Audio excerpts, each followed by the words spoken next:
नमस्कार, 4 PM गुजरात में आप सभी का स्वागत है और मैं हूं आपके साथ आकांक्षा यादव। दोस्तों, गुजरात में आम आदमी पार्टी को बड़ा झटका लगा है। जहां पंजाब में हाल ही में हुई बड़ी बगावत के बाद अब गुजरात में भी पार्टी की कमजोरी दिख रही है।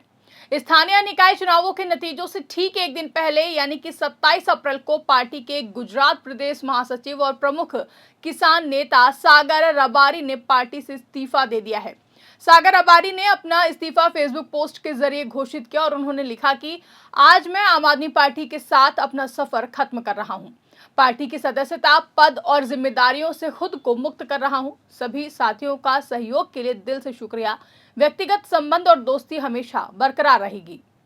वहीं ये इस्तीफा ऐसे वक्त पर आया है जब गुजरात के स्थानीय निकाय चुनावों की मतगणना आज यानी कि 28 अप्रैल को हो रही है।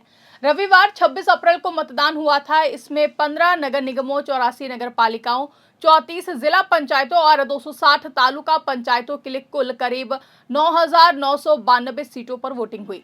4 करोड़ 18 लाख से ज्यादा मतदाता थे। सागर रबारी गुजरात किसान एकता मंच के संस्थापक ट्रस्टी भी हैं और उन्होंने 19 अगस्त 2021 को अहमदाबाद में आम आदमी पार्टी की सदस्यता ली थी। उस समय पार्टी के वरिष्ठ नेता ईसुदान गढ़वी और किशोर देसाई मौजूद थे।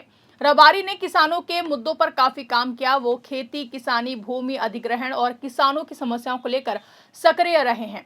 इस्तीफे के बाद सागर रबारी ने साफ कहा कि वो भाजपा में नहीं जा रहे हैं। उन्होंने इंडियन एक्सप्रेस को बताया कि मैं वैचारिक रूप से शुरू से ही भाजपा के खिलाफ रहा हूं। मेरे ऊपर कोई कानूनी मामला नहीं है और ना ही कोई व्यावसायिक हित है जिसके चलते मुझे किसी पार्टी में शामिल होने के लिए मजबूर किया जा सके। उन्होंने बताया कि वो पार्टी को कोई नुकसान नहीं पहुंचाना चाहते थे, इसलिए मतदान के बाद इस्तीफा दिया। अब उनका पूरा फोकस गुजरात के किसानों पर रहेगा। उन्होंने 5 मुख्य मांगे रखी हैं, जिसमें राज्य में कृषि नीति बनाना, बजट में कृषि को 50% हिस्सा देना, कृषि बुनियादी ढांचे में सरकार और सहकारी संस्थाओं का निवेश, किसानों की कर्ज का एक बार माफी और किसानों के बच्चों को कृषि आधारित उद्योगों में ट्रेनिंग देना शामिल है। आपको बता दें कि ये इस्तीफा आम आदमी पार्टी के लिए सिर्फ गुजरात का नहीं बल्कि राष्ट्रीय स्तर पर एक और झटका है। कुछ दिन पहले ही आम आदमी पार्टी के 7 राज्यसभा सांसदों ने पार्टी छोड़ दी और भाजपा में शामिल होने की घोषणा की है। इनमें राघव चड्ढा, संदीप पाठक, अशोक मित्तल समेत अन्य नेता शामिल थे। आम आदमी पार्टी नेताओं ने इसे भाजपा का ऑपरेशन लोटस बताया। ऑपरेशन लोटस शब्द का इस्तेमाल विपक्षी दल अक्सर भाजपा पर आरोप लगाने के लिए करते हैं।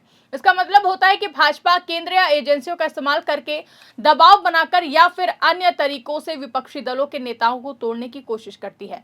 पंजाब में आम आदमी पार्टी की भगवंत मान सरकार को अस्थिर करने के लिए भी यही आरोप लगाया गया। वहीं गुजरात में सागर रबारी का इस्तीफा इसी सिलसिले का हिस्सा माना जा रहा है। हाल ही में एक और किसान नेता राजू करपड़ा ने भी आम आदमी पार्टी छोड़कर भाजपा ज्वाइन की थी। ऐसे में सवाल उठ रहा है कि क्या गुजरात में भी बागियों की लंबी कतार लगने वाली है। आम आदमी पार्टी गुजरात की कमान ईसुदान गढ़वी के हाथों में है। अरविंद केजरीवाल ने दिल्ली के पूर्व मंत्री गोपाल राय को गुजरात का प्रभारी बनाया हुआ है। उनके साथ दिल्ली के पूर्व विधायक गुलाब सिंह मटियाला भी सक्रिय हैं, लेकिन पार्टी के अंदरूनी कला, संगठनात्मक कमजोरी और लगातार नेताओं के जाने से आम आदमी पार्टी की स्थिति कमजोर होती हुई दिखाई दे रही है। गुजरात में स्थानीय निकाय चुनाव बहुत महत्वपूर्ण माने जाते हैं। ये चुनाव 2027 के विधानसभा चुनाव से पहले एक तरह का सेमीफाइनल है, जहां भाजपा पिछले कई दशकों से गुजरात में मजबूत है। 2021 के स्थानीय चुनाव में भाजपा ने शानदार जीत हासिल की थी। उस समय आम आदमी पार्टी ने सूरत नगर निगम में 27 सीटें जीतकर सरप्राइज दिया था और करीब 14% वोट शेयर हासिल किया था। इस बार आम आदमी पार्टी ने करीब 5,000 सीटों पर चुनाव लड़ा। पार्टी ने स्थानीय मुद्दों जैसे कि साफ सफाई, पानी, बिजली, स्वास्थ्य और शिक्षा पर फोकस किया, लेकिन मतदान के दौरान ही पार्टी को झटके लगने शुरू हो गए। मतदान 26 अप्रैल को हुआ। शाम 6 बजे तक औसतन 57% के आसपास मतदान दर्ज किया गया। नगर निगमों में कम मतदान रहा, जबकि ग्रामीण पंचायतों में ज्यादा। गर्मी के कारण 3 लोगों की हार्ट अटैक से मौत भी हो गई है, जो चुनावी माहौल को प्रभावित करने वाली घटना रही है। आज सत्ता की आंखों में आंखें डालकर पत्रकारिता करना मुश्किल हो गया है। हमारे 4 PM नेशनल यूट्यूब और फेसबुक चैनल को, जिसे आपका प्यार और विश्वास हमेशा से मिलता रहा है, उसे बंद करके सरकार ने यह साबित कर दिया है कि वो आपके सवालों से कितना डरती है। मुश्किल दौर है, लेकिन हम ना रुके थे और ना ही रुकेंगे। हम सच के लिए हमेशा लड़ते रहेंगे। ऐसे में 4 PM यूपी को ज्यादा से ज्यादा ज्वाइन करें और स्वतंत्र पत्रकारिता को जिंदा रखने के लिए जितना हो सके उतना हमारा आर्थिक सहयोग करें।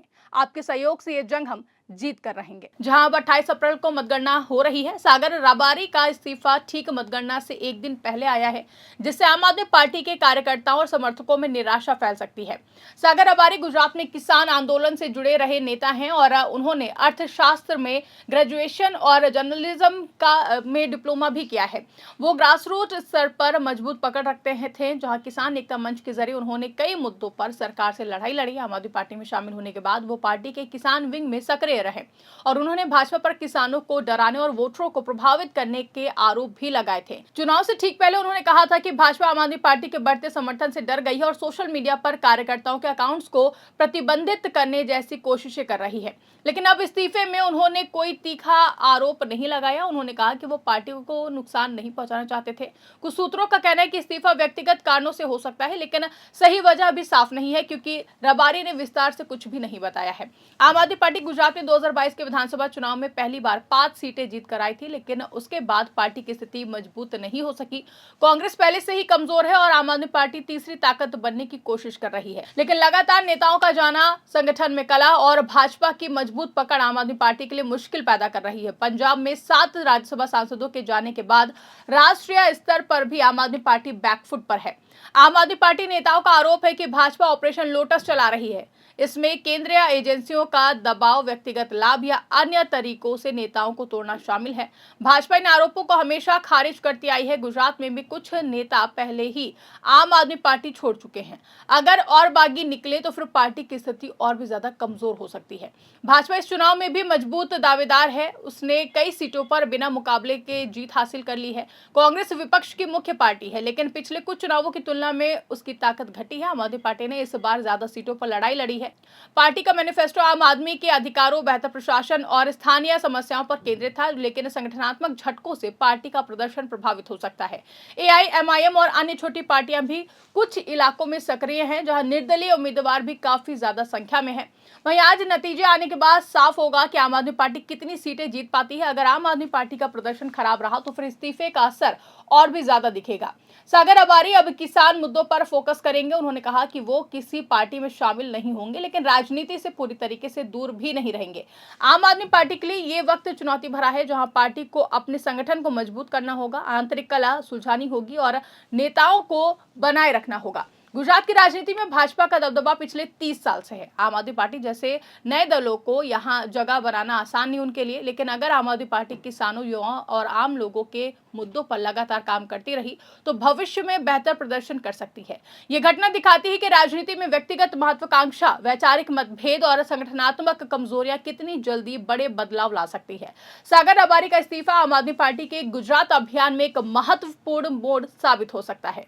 फिलहाल अभी तो नतीजों का इंतजार है। अगर आम आदमी पार्टी अच्छा प्रदर्शन करती है तो फिर ये इस्तीफा सिर्फ एक व्यक्तिगत फैसला माना जाएगा, लेकिन अगर प्रदर्शन कमजोर रहा तो पार्टी के अंदर और सवाल उठ सकते हैं। गुजरात के लोग लोकतंत्र में अपनी भागीदारी निभा रहे हैं, चाहे कोई भी पार्टी जीते। आखिर में स्थानीय स्तर पर विकास, साफ सफाई, पानी और स्वास्थ्य जैसी बुनियादी सुविधाएं ही आम आदमी के लिए मायने रखती हैं। वह इस खबर पर आपकी क्या राय है, कमेंट करके हमें जरूर बताइएगा। फिलहाल के लिए इस खबर में बस इतना ही। ऐसी ही तमाम बड़ी और राजनीतिक खबरों के लिए आप बने रहिए और देखते रहिए 4PM गुजरात। धन्यवाद।